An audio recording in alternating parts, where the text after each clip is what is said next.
Let's get back to one of the biggest stories we're following for you. At least 2 Nigerians are on the list of the new 12-member Presidential Advisory Council on African Diaspora and Engagement team that was announced on Tuesday this week by the U.S. President Joe Biden.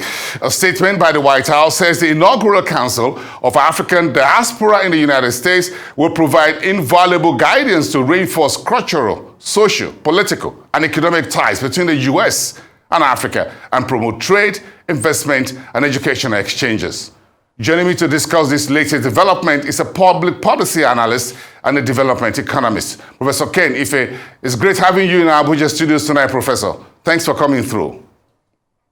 Oh, thank you for having me. Thank you for having me. We appreciate it. This is my first question. Is this a piece of good initiative and good news for you from the United States to Africa?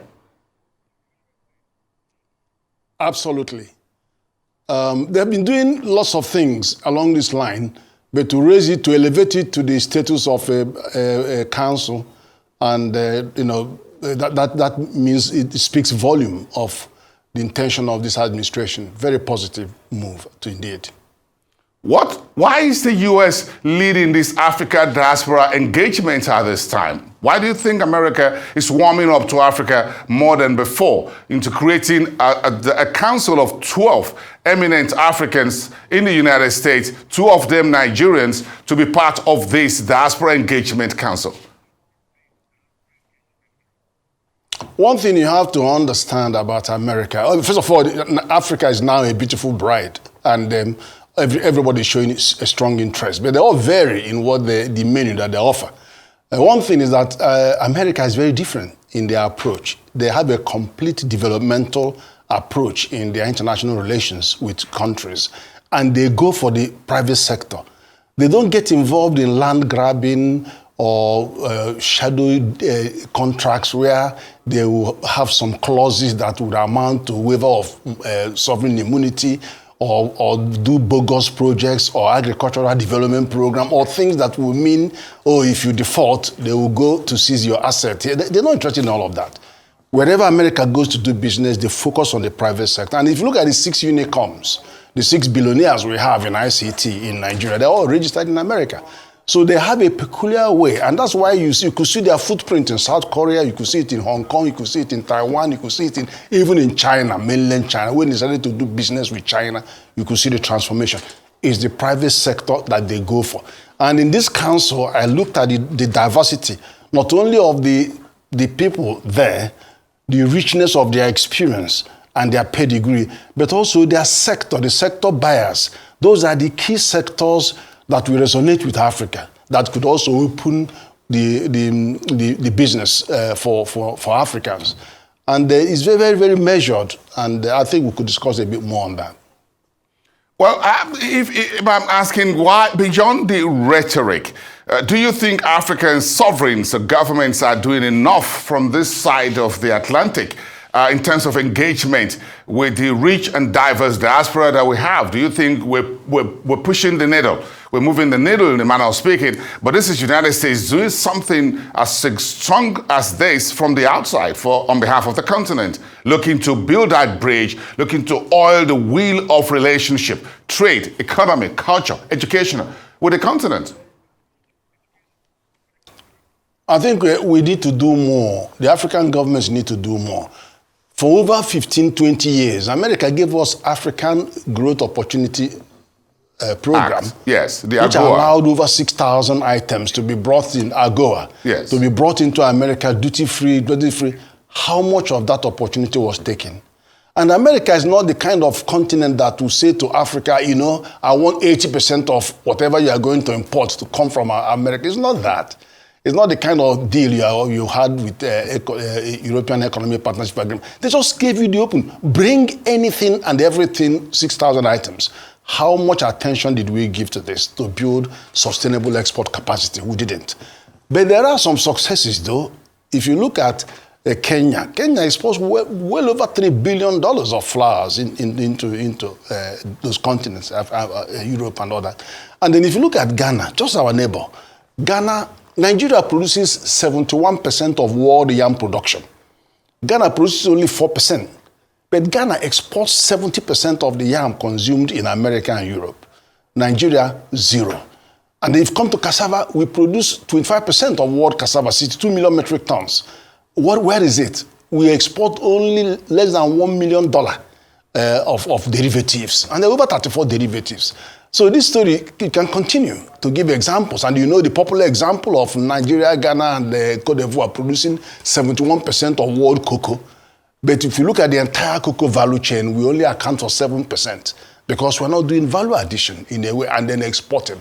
So all of those will be something of the past if we follow the American example. America has carefully chosen leaders, business leaders that have excelled and then want to bring them together. Over half of them are actually African Americans, so we didn't make that distinction between, so we are all is one black family. So, so that is the way, and I like that because if you look at the opportunities that they present in sports, in technology, in finance and investment, quite a few of them are in investment, you know that they would unlock the opportunities for Africa to do genuine business with America, and also to develop Africa itself. Professor Ken, so this council inaugurated by President Joe Biden 2 days ago will be advising the American government in terms of its engagement with the African sovereigns and business community. As you said, this is a private sector led. So do you think it is time for countries such as Nigeria? We just came back from the United Nations General Assembly. We went to the G20 and all of that. Do you think this is a time for us to engage more with a council such as the new one that the United States has just put together under President Biden for us to leverage that critical bridge between us and our sons and daughters on the North American soil? I think this is the time, and we actually, as a government, we have to do more. Let me explain to you. One is we have to encourage the African diaspora to go beyond simple remittance. I mean, Nigeria is one of the biggest beneficiaries. We get over $26 billion every year, the one you can count, but it's a lot more than that. So that it will move beyond remittance to lock into, leveraged into all various sectoral investments. So that's number one. Then number two, we have to open up the services space because we always talk trading goods, but how about trading services? If you take banking, for example, we always keep fighting, why can't Nigerian banks all over Europe and America, why can't they lend to Nigerian diaspora? How then they do? They are not there as branches of UBA Nigeria. They are not there as branches. It's just like even South Africa. They are not there as branches of Union Bank or branches of Zenith Bank. They are there as an independent registered corporate citizen of those countries. So Nigeria Central Bank should work to do what you call the trading services agreement, because in the end of the day, you will have to come to mutual recognition before you can get to the point where this company, this bank, can have its own branch in that country. So, many things we would have liked them to do, they can't do it because they're not allowed to. They are not there as the ones in London, for example. They're not there as branches of these banks. So there are limitations. And the same thing happens in other services areas, ICT, education, and health. You have to develop those. So that's what happens in services, trading services. You do one-to-one negotiation. And then you do mode 1, mode 2, mode 3. Which mode are you allowing us to do? And then where is the mutual recognition for us to go? So that we need to get into that.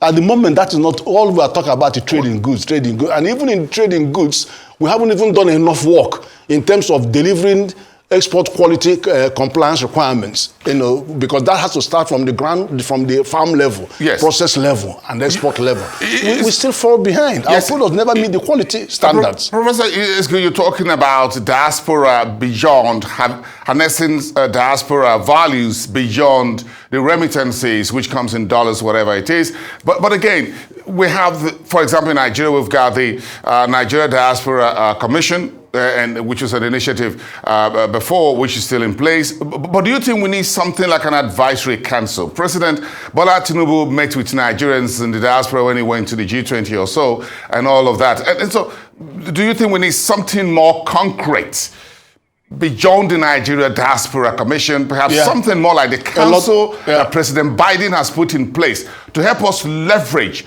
human and material resources across the divide and globally speaking for strategic national advantage?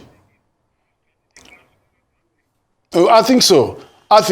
Because don't forget that when you see Russia-Nigeria Business Association, you also have Nigerian-Russia Business Association. So so that they talk to each other on the same platform. You have British-Nigeria Association, then you go to have Nigerian-British Business Association. So you have both ends so that they can talk and have a concrete development agenda. And those agenda can be mostly economic, and then you also have other areas like human resource development areas like health and education and all of that. So we need to, sports, look at sports. Look at how many millions of dollars our young boys and girls who excel in sports are earning. And then you look at the education. We haven't even done anything about education. America has about 6,200 universities in America. They're not training Americans, they're training the whole world. We have only 300 in Nigeria, and we think we have arrived. Well, of course, we haven't arrived. So, in terms of the diversity of this council, the African Diaspora Council by President Biden, my question again is, do you think President Tinubu should perhaps look along this line in which you have a council for the diaspora that can bring men and women in sports, entertainment, ICT, agriculture, whatever it is, to change perhaps the face of our foreign policy towards economic diplomacy, with particular with the United States?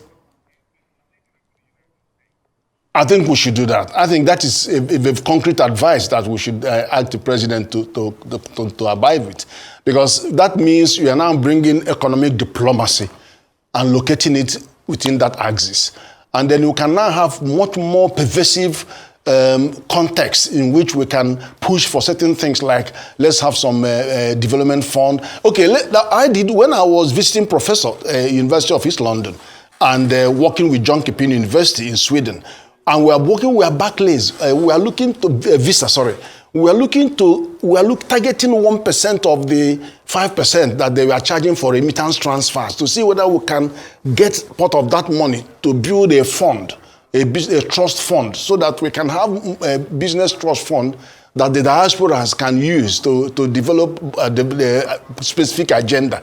But it is kind of thinking that we are going to be talking about when you now get them to talk about what kind of funding framework will support bilateral, genuine bilateral business. Because, if you are coming from America or from UK, they think more about export of American goods. But if you are coming from Nigeria, think more about export of Nigerian goods. But it takes the same resources for you to import as you will do. If you have warehouses, those warehouses are taking the import, but they can also handle the export. All you need to do is to attach houses, those pack houses, so that when the imports arrive, you can pack them and they re-export them to other countries. So in that way, you're actually killing two birds with one stone.